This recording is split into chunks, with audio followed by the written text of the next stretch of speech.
which means that if I'm not so sure and we're going to need more stimulus, then gold is going to be more attractive as a factor of time. Another crazy conspiracy theory I'll throw out, you see what you think about it.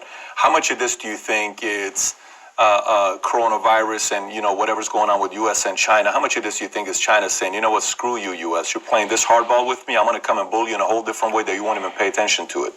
How much credibility do you give to that? 5%? 1%? I'm not going to answer that question, but I am going to answer the question in a different way. Because I'm Christian at heart and I like to think that nobody would want to kill people. I will say this much, and if you're listening, write it down. In late November, word had already gotten off of the mainland that there was a virus in Wuhan. On January the 15th, the U.S. trade bill was signed, phase 1. December the 15th. I had a whole month off, December the 15th.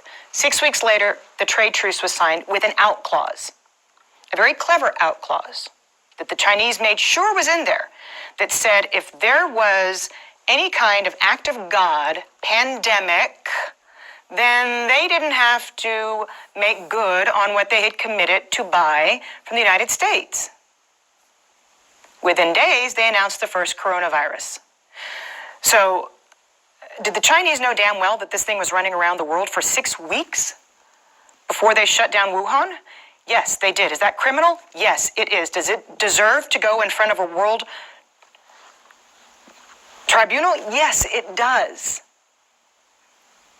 Because we know that it was the unfettered travel that made this thing a global phenomenon that was impossible to contain. 6 weeks they knew.